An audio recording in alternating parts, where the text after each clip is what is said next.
کہ اس سجدے کا کیا فائدہ ہے. جب انسان سجدہ کرتا ہے 96 مرتبہ ہر روز آپ اللہ کی بارگاہ میں جب سجدہ کرتے ہیں تو آپ کے دماغ میں جب دوران خون کا اضافہ ہوتا ہے، جب بلڈ سرکولیشن کا اضافہ ہوتا ہے تو سائنسائٹس جیسی بیماریوں کا یہ مقابلہ کرتا ہے.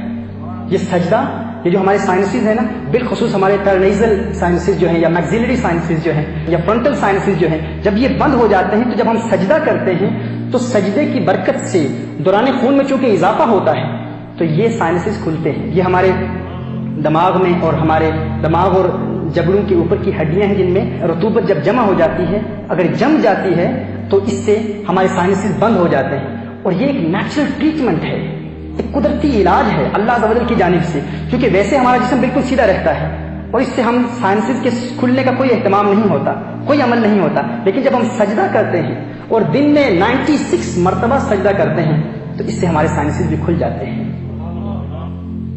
یعنی یہ اللہ عز و جل کی جانب سے یہ علاج ہے. اگر کسی کو سائنسائٹس کی بیماری کی شکایت ہو، وہ نماز ادا کرنا شروع کر دے، اللہ کی بارگاہ میں سجدے کرے اور ساتھ میں آپ صلی اللہ علیہ وآلہ وسلم کی سنت کے مطابق سجدے کرے. اب غور کریں کہ یہ ڈاکٹرز ہیں آپ کو جو دوا دیتے ہیں ناک کے بند نزلے کے علاج کے لیے، تو وہ کیا کہتے ہیں، کس ترتیب سے کہتے ہیں کہ کیسے دوا ڈالنی ہے. وہ کہتے ہیں اپنے سر کو جھکا کر. کیوں؟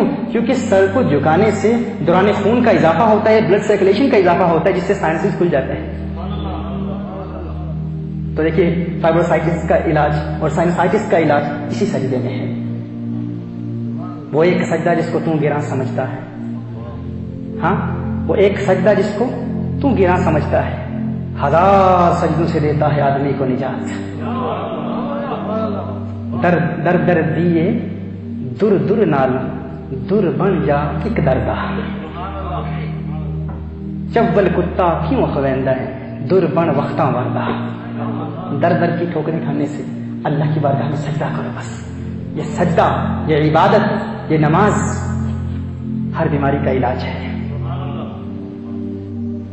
ہمارے جسم میں ہمارے یہ جو پھیپھڑے ہیں، ہمارے لنگز ہیں، دن میں ان کا فقط 2/3 حصہ، زندگی بھر میں لنگز کا فقط 2/3 حصہ ہے، 2/3 حصہ ہے جن میں ہوا ایئر آتی ہے اور جاتی ہے، داخل ہوتی ہے اور پھر خارج ہوتی ہے.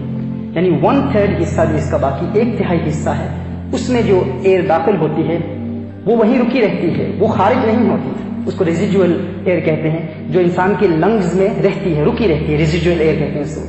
اور یہ جو ایئر ہے یہ انسان کی لنگز میں رہتی ہے. کیوں؟